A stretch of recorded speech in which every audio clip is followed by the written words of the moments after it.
Bonjour à toutes et à tous, je suis Lise Wagner et je vous accueille dans ma série noire pour une canne blanche.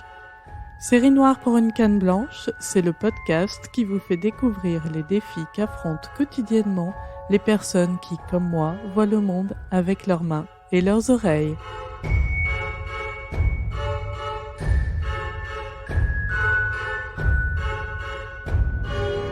Aujourd'hui, pour ce 6e épisode, je vais vous parler d'une terrifiante invasion, l'invasion des trottoirs de nos villes. Contrairement à ce que pensent les gens en général, les plus grandes difficultés que je rencontre quand je me déplace seule avec ma canne blanche, ce n'est pas de traverser la rue en sécurité ou de franchir un escalier. Alors non, je ne dis pas que c'est simple, mais il se trouve que j'ai des techniques et des outils qui me permettent d'affronter ces situations avec une relative sérénité.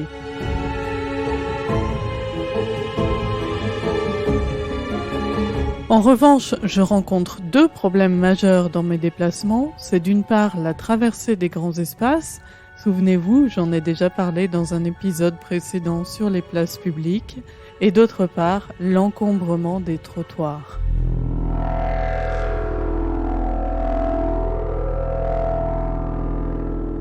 J'ai parfois l'impression, et je sais que beaucoup d'autres la partagent, que les trottoirs ne sont pas faits pour permettre aux piétons de cheminer en sécurité, mais au contraire pour déposer tout ce qu'on ne sait pas où mettre ailleurs.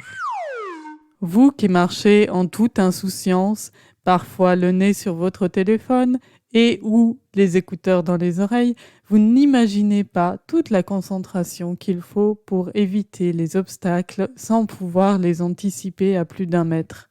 Poteaux, poubelles, panneaux publicitaires, terrasses de café, jardinières, quand ce n'est pas des vélos, des trottinettes. Certes, tous ces objets ont une utilité, mais pourquoi finissent-ils tous invariablement sur les trottoirs ? Pourquoi n'ont-ils pas aussi un espace dédié, comme les places de stationnement pour les voitures ? L'obstacle qui nous pourrit particulièrement la vie, à moi et mes compagnons d'infortune, ce sont les potelets anti-stationnement. Vous savez, ces petits poteaux voués à empêcher l'intrusion des voitures sur les trottoirs. Alors oui, ça empêche les trottoirs de se voir transformés en parking. Mais le gros inconvénient, c'est que ce sont des obstacles difficilement détectables et particulièrement blessants.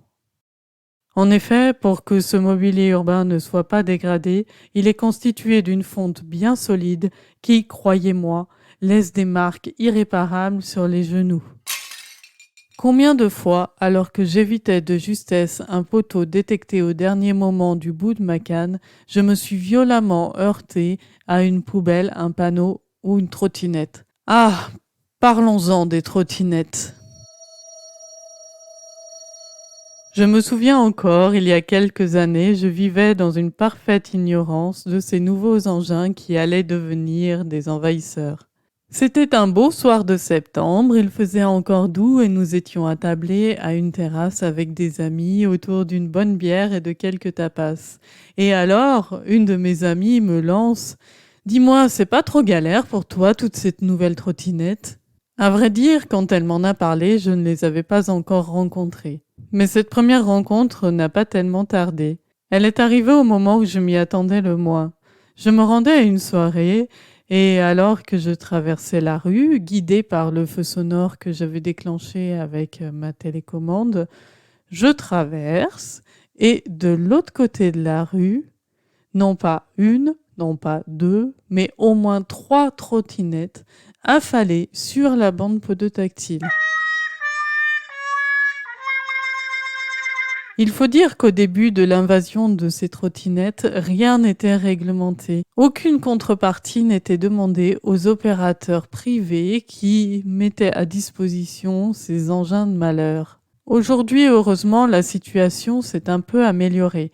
Les trottinettes, il y en a moins, mais il y en a quand même. Et même quand elles sont bien rangées contre le mur, je ne compte plus le nombre de fois où j'ai dû m'arrêter heurté par un guidon en pleine poitrine. J'avoue que ces envahisseurs d'un nouveau genre ont encore augmenté le stress des personnes déficientes visuelles lors de leurs déplacements en ville. Il n'est pas rare de se sentir frôlé par un engin lancé à vive allure, et en l'absence de la vue, il est toujours difficile d'évaluer la distance et le danger. Avec tous les obstacles qu'il y a sur les trottoirs, vous imaginez bien que les personnes qui, comme moi, doivent se débrouiller sans la vue, ont souvent les jambes couvertes de bleu. J'ai des amis malvoyants qui sont récemment revenus d'un voyage à Copenhague et qui m'ont fait part d'une initiative que je trouve intéressante. Sur le trottoir, il y a une bande libre de tout obstacle qui est délimitée par 2 petites bandes de pavés que l'on peut sentir au toucher, sous le pied ou à la canne, et sur laquelle il n'y a absolument aucun obstacle. D'autant plus que, bien évidemment, les Danois sont beaucoup plus disciplinés que les Français. Je me prends à rêver que des initiatives similaires arrivent en France, mais je crois que je vais pouvoir attendre longtemps.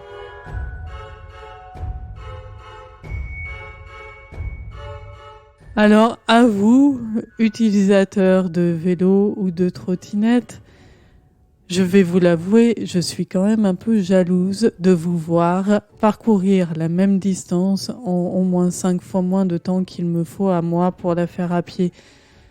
Moi, pour qui le temps est si précieux, puisque quand on ne voit pas, tout prend plus de temps. En attendant qu'on trouve un moyen que toutes les personnes handicapées puissent se déplacer aussi rapidement que les valides, s'il vous plaît, roulez loin des piétons et garez vos bolides en dehors des trottoirs. Et si vous êtes impliqué d'une quelconque manière dans l'aménagement urbain, pensez à aménager des bandes libres de tout obstacle sur les trottoirs, de manière à ce qu'on puisse circuler librement sans crainte de rencontrer un poteau.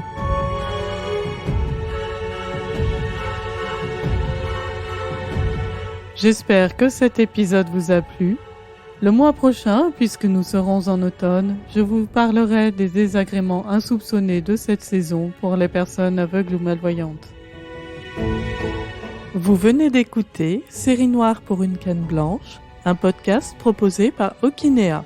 Vous pouvez retrouver tous les épisodes de la série sur le webzine Okinea, webzine.okinea.com et toutes les bonnes plateformes de podcast. Si cet épisode vous a plu, n'hésitez pas à le partager largement avec votre entourage.